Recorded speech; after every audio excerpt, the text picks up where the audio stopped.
Hi everyone, this is Verona from Rooted and Empowered, and this is part 2 of what it looks like when you don't know yourself. If you have not watched the other video, there is a part 1. Go back and check it out, okay? So I'm going to continue with a couple of points of what it looks like when you don't know yourself. This is a heavy one.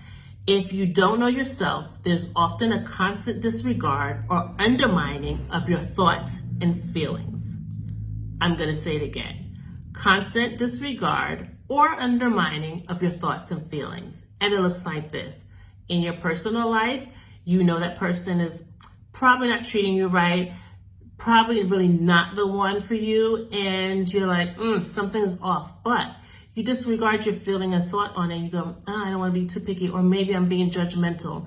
And so you give that person an excuse and a way out, and yourself a way out of dealing with it by undermining your thoughts and your feelings on that subject. Same thing in the office. You're sitting in the boardroom, something comes up, you have a plan. It might be a better plan, right? Or, I might be great for that project, but that's not what you think. You go, I probably don't know enough to answer that question. I probably don't know enough to step up and step out, or let me not speak up because that's probably a silly thought, or it might not make sense, okay? So you have to be careful of these things. Number 2, you end up dictating, or others end up dictating your worth or importance, right?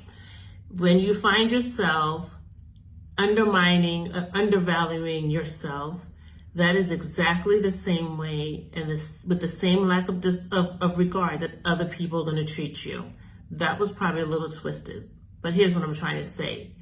The way you treat yourself is the way that others are going to treat you, because that's the way you're going to show up. That's the kind of non-boundaries that you're setting, because then you allow yourself to be motivated and moved by others' thoughts and opinions, because you do not feel strongly about yourself. You do not feel your power within you. And so therefore you dim your light.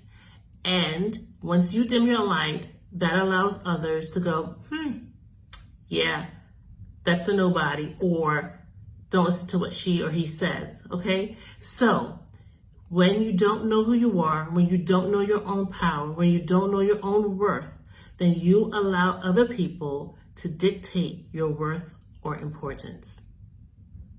We need to sit with that.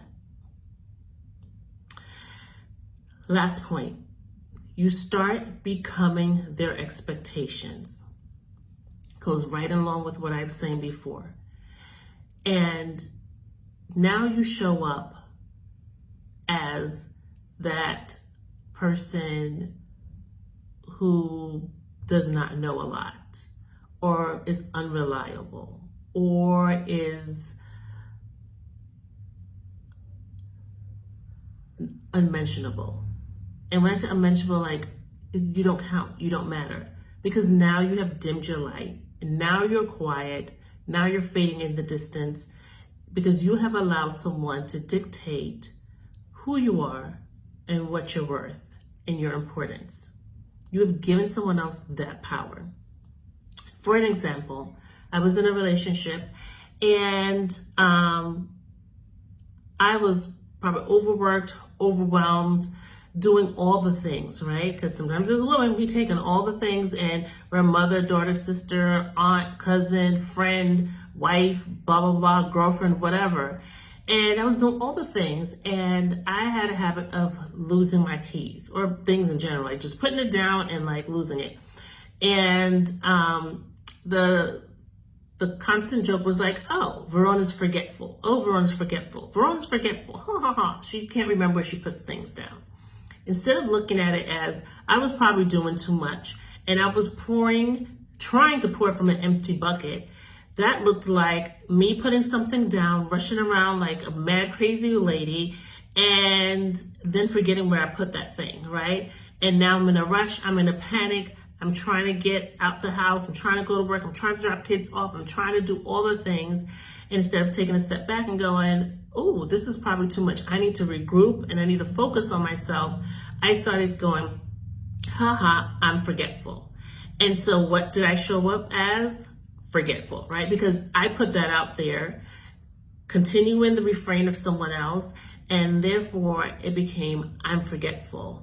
And you know what happens when you keep putting that out into the universe and you keep telling yourself that you're forgetful? You don't start remembering things. You start forgetting things.